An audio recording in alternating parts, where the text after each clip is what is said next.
káàbọ̀ padà sórí ètò wa Miliki Express. Gẹ́gẹ́ bẹ́ẹ̀ ṣe mọ̀ pé anniversary week wa òun la wà bẹ́ẹ̀ ni gbogbo àwọn onígègé wa tí wọ́n ń gé iṣẹ́ tí ẹ̀ ń wò fún àwọn programs wa tí ò kì í ṣe recorded tí ò kì í ṣe live ṣe àwọn kan wà translate bẹ́ẹ̀ ṣe ń rí wa ló ṣe ń ṣẹlẹ̀ bẹ́ẹ̀ ni àwọn kan dẹ̀ wà jẹ́ pé àti ṣẹlẹ̀ àgé pàtó kó lè dà bó ṣe wà náà nìyẹn àmọ́ ní báyìí àlejò pàtàkì tí mò ń sọ ṣe mọ̀ pé téèyàn bá pọ̀ tiẹ̀ wà nígbà mi èèyàn kì í mọ̀ pé Ọlọ́run máa ń rán èèyàn síyàn ìdúmọ̀ ni wípé bẹ́ẹ̀ ṣe wò mí ó lè jẹ́ pé ọ̀rọ̀ kan lè máa sọ sí mi àbí bóyá tẹlifóònù kọ̀ọ̀kan lè máa ṣe tẹ́kùn máa ní àti dábìí àdẹ̀wò pé báyìí kó yẹ pé ọ̀rọ̀ yẹn gangan Ọlọ́run ló fi rán yín tẹ́yìn gan lè máa mọ̀ bó ṣe ṣẹlẹ̀ nìyẹn ṣàdédé ni mo gba kọ́ọ̀lì tí wọ́n dẹ̀ ní ìyá àfin o a pè yín o ẹ wá bá wa jẹ ráìsì o mo ní congratulations wa ni ṣe ti gbàgbé pé ẹ̀yin lẹ fi ẹnu tó wà pọ̀ èmi ò lè fẹ́nu tó yín pọ̀ Ọlọ́run ti tó yín pọ̀ ó kàn lò mí gẹ́gẹ́ bí áńgẹ́lì láti sọ wípé ọ̀nà tẹ́ ẹ̀ ń lọ rèé tẹ́ ẹ̀ bá tí ì wo bẹ̀ ó ní mo fi máa kí arábìnrin mi Adéọlá àti bírọ́dà mi Ọláyínká bẹ́ẹ̀ ni tí a mọ̀ sí Cadlux West Concept wọ́n ti wá sórí ètò wa rí bíi ọ̀sẹ̀ bíi mélòó kan sẹ́yìn tí wọ́n wá polówó àwọn nǹkan tí wọ́n tà fún àwọn fẹ́ ṣe sales nígbà kan bàtà aṣọ aago àti bẹ́ẹ̀ bẹ́ẹ̀ lọ àṣẹjọ́ tó ń wá èèyàn lọ́nkàn fún mi ṣe gàrí tíra lọ́ba dẹ̀ gbé invitation de pé àwọn ṣe tro mímọ́ inú mi dùn láàmì àti gbogbo ọ̀rọ̀ relationship ìwọ obìnrin o má ṣe báyìí fọkùnrin o ìwọ ọkùnrin o bó ṣe máa rìn rè àṣà àwọn nǹkan tí ẹ mú lò àṣọ tí ẹ ń já sí dáadáa fún ọ ẹ̀yin èèyàn wa lórí ètò Miliki Express ẹ jẹ́ ká kí àǹtí Diola àti bọ̀dá Yínká ẹ káàbọ̀ sórí ètò wa.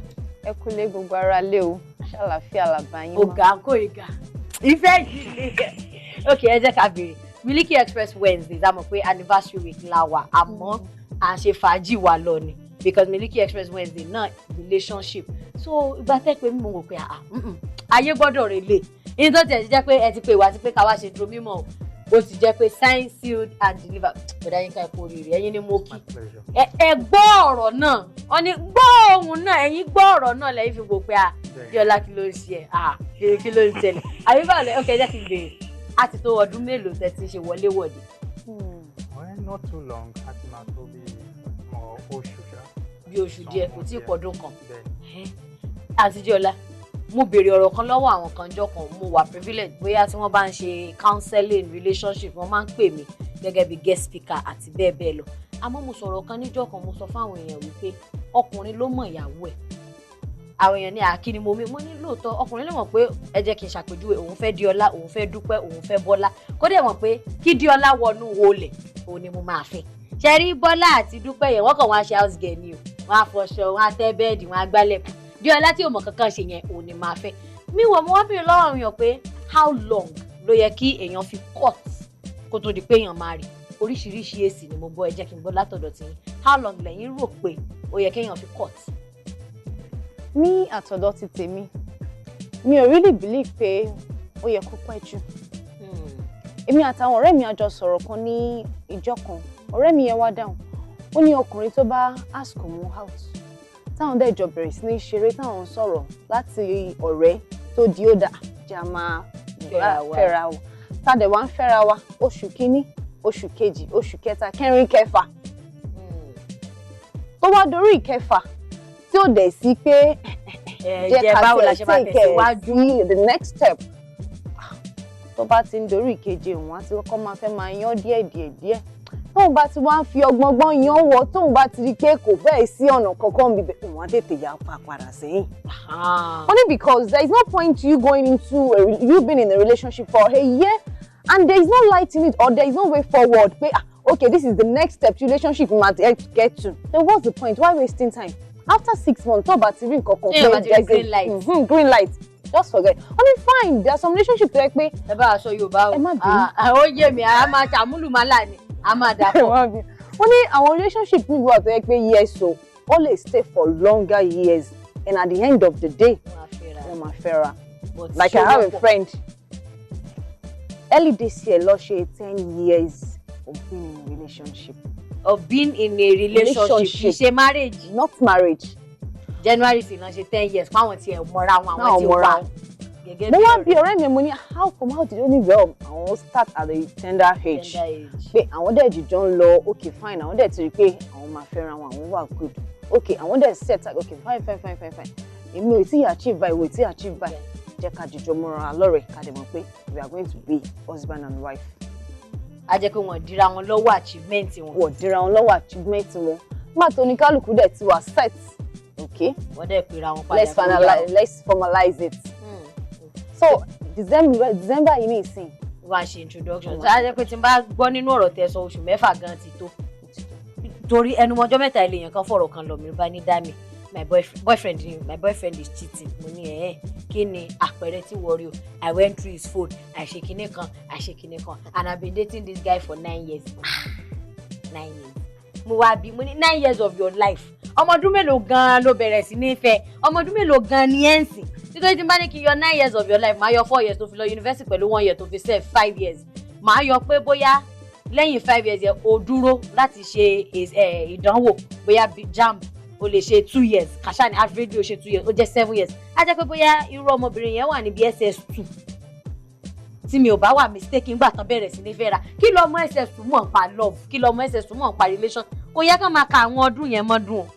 Ọdún tẹ́ ẹ dàgbà tẹ́ ẹ mọ̀ pé ọ̀tún rè òsì rè love rè hate rè pain rè joy rè ẹgẹ́ ló yẹ kẹ́ka. Irú àwọn tó ṣe 10 years yẹn tá bá ní ká wò gẹ́gẹ́ bẹ́ẹ̀ ṣe sọ pé wọ́n ti bẹ̀rẹ̀ àti tender age. Àwọn méjèèjì létí máa 15, 17, 19 kàṣà ní okay 15 plus 10 25 or 19 plus 10 29 or 20 plus 10 30 kálóbìnrin tiẹ̀ 30 tọkùnrin 35. You understand? So even as at 20 èmi ò lérò wípé wọ́n ti mature organs tó ń produce love yẹn tí lè sọ pé infatuation rẹ̀ love rẹ̀ lust rẹ̀ àmọ́ mo mọ̀ pé ìyẹn kọ́ la fẹ́ lò lé ní àṣẹ lecture ara wa dáadáa torí ẹ̀ ṣe máa padà wá sórí ètò yìí. Ọkùnrin Yínká nígbà tẹ́ kọ́kọ́ ẹ ti gẹ̀ẹ́tì ebo tí ẹ lẹ́sí kọ́kọ́ rí wọn náà jẹ́ kékeré lọ́wọ́. Torí ẹ mọ̀ pé ẹ pè nígbà tẹ́ pè mí ní àná mo sọ fún mi mo ní ìgbé tẹnu mọ́gi ó dẹ́gùn. Ibo lẹ ti kọ́kọ́ rí mo bó lẹ ti pàdé òdòdó yìí.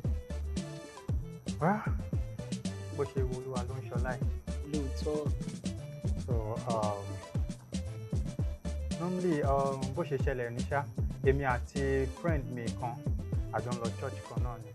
So àwa ní ó tiẹ̀ ó pè mí lọ́jọ́ ní jẹ́ ká lọ kí ọ̀rẹ́ wa kan obìnrin nìyẹn náà Jane nìyẹn ó jẹ́ ọ̀rẹ́ sí Diola. So wá ní jẹ́ ká lọ kí Jane nílé ẹ̀ o.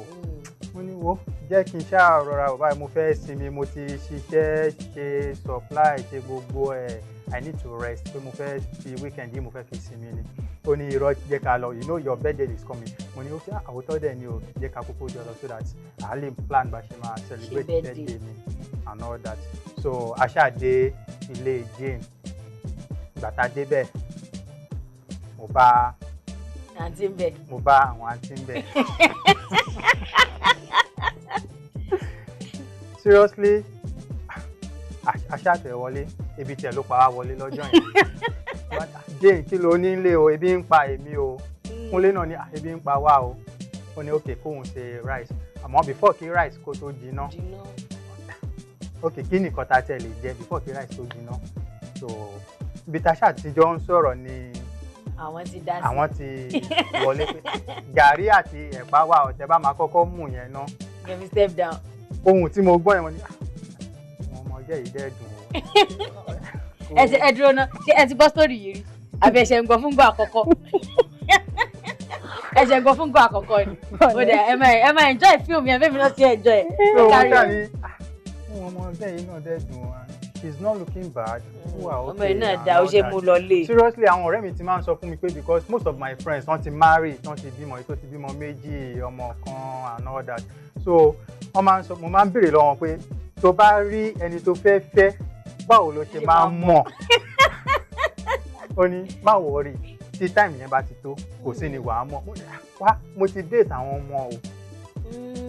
Àwọn obìnrin dẹ̀ máa ń pè mí bọ̀ mo máa ń ignore àwọn kọ̀ọ̀kan bọ̀ báwo ni wàá ṣe mọ̀ pé eléyìí o. A padà síbẹ̀ ẹ máa tẹ̀síwájú. Mo béèrè lọ́wọ́ ẹ pé tí n bá rí ẹni tí tèmi gangan báwo mo ṣe lè mọ̀.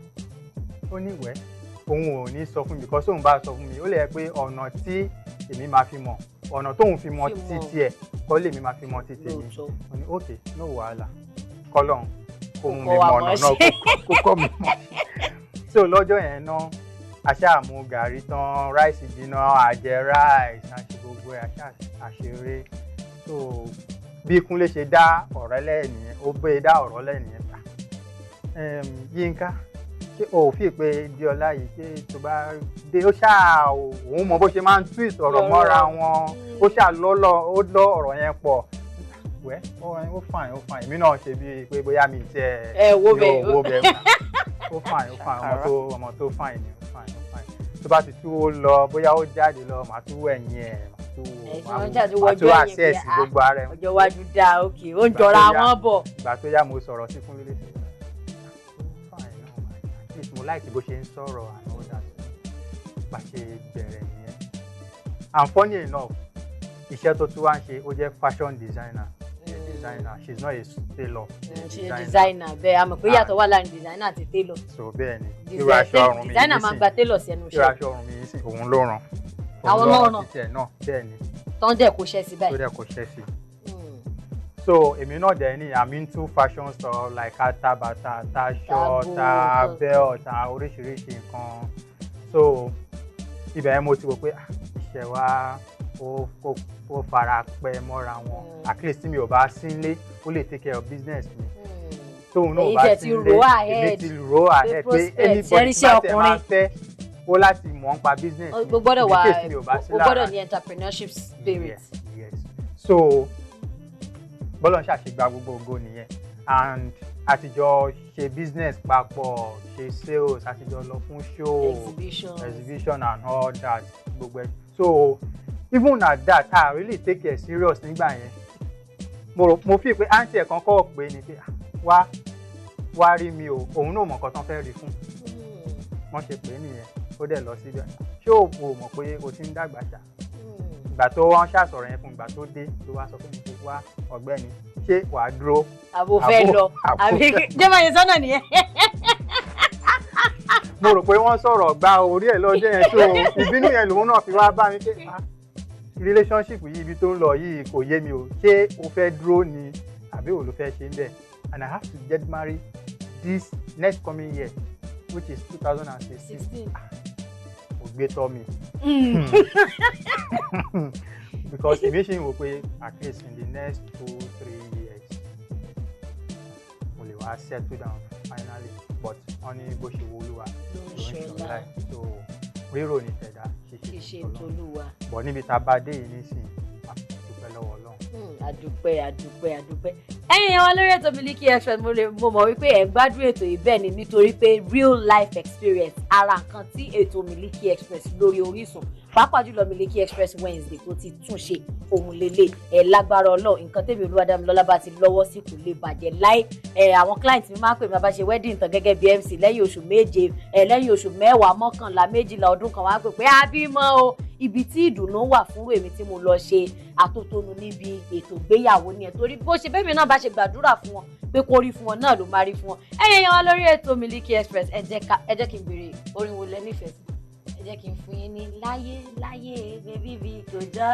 On behalf of Uncle Yinka to Adeola, let's go Láyé by Kiss Daniel.